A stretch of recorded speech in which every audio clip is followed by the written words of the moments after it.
Welcome back to Public Affairs on Peach. And now you heard from Elizabeth Omalami in our last segment. Now, well, we're going to hear from her husband, Afemo, and also Kim White, a Hosea Help success story. Now, get this, because you really got to think about the organization, and the organization feeds the hungry, the homeless in our last segment, but there was so much else that's left to talk about. Let's talk about jobs, Afemo, because I know that is your area of expertise as it relates to this particular organization. Talk a little bit about that. Years ago, when the unemployment insurance was about to run out for thousands of Georgians, we said, what can we do to help people? And that's how we started our job fair. We said we must stabilize these families, and the best way is jobs. So we had a partnership with the Georgia Department of Labor, and we began to create with our big businesses. We got many companies here, and say come and offer jobs, take applications, and through that we had workshops, job critiquing, interviewing skills, dress for success. And out of that, this is year number 6, we have gone and provided jobs for hundreds of people. And speaking of those hundreds of people, you've got some success stories to tell. Absolutely. I'm sitting beside one right here who has blessed us because she's a survivor of situations many women know about. Absolutely. Kimberly, talk to us about your story. And I know, I feel as though you have so much that you can share and really bless other people with your journey. Yes, I'm a mother of 8. And I am a survivor of domestic violence. When they found me, Hosea, I was going through such a broken situation. My daughter, she was in need of a kidney, and I was in a battered women's shelter at Share House. And I got in touch with Miss Penelope. We used to have God dates.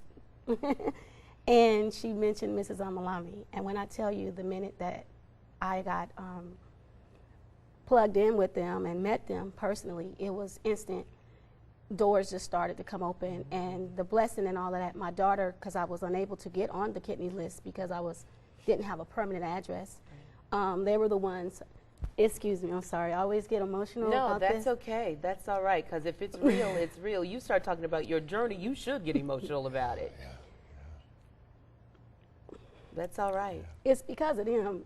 My daughter got put on that donors list, right. And that I got out of that. I was in a not homeless, but battered women's shelter. Sure. And from where I was then to who I am now, from what they helped me with my self-esteem and giving me the opportunity to volunteer to get my skills back, because in 2010, that's when my daughter was diagnosed with lupus at 9. Right. And I was a full-time worker at Bank of America, doing really well with 4 children, and got married a second time and got back into the same situation, unfortunately. That's okay.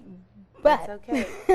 Honey, it's not how you fall down, it's how you get back up. Yes. So you got back up and you're gorgeous. Look at you now. Look at you now. Thank you. A singer and a performer, very creative person. All of that. And see, and that is part of the journey. It's like, yes. Okay, I was knocked down not once, not twice, with kids, right? Hello. Right? And so yes. You think about that journey, and you think about you hear this story and you think about, if there was no Hosea Helps, where would people like that go? What kind of help would she have? Don't know. See, look, Hosea Helps. People got to realize there's more than just food. That's right. And clothes.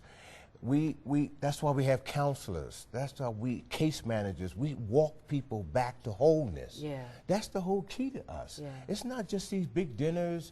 People see us out there back to school, helping kids get back.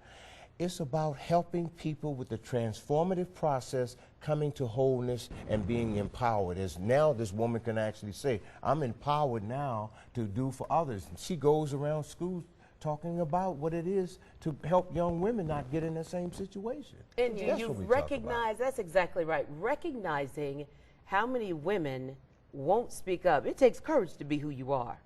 Right? How many people won't speak up and won't speak up in private? You doing it in public in front of a TV camera. Oh, I kept it a secret for a very long time.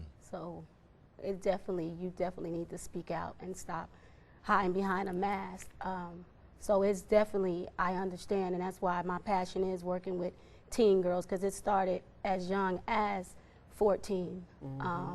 I was a victim of a lot of trauma, abuse, and it broke me.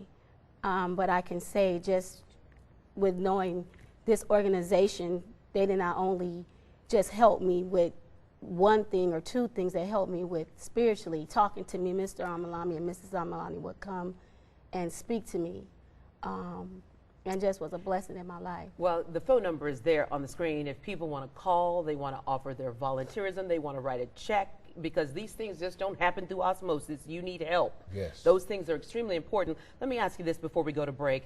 What can a business do if they want to provide help to your organization? If they want to provide jobs or come to volunteer or have resources they know we can do, I invite them to, first of all, go to the number 4 hosea.org. Okay. That's the simplest way. Okay. Or they can call the number that you had on the screen, 404-755-3353, Okay.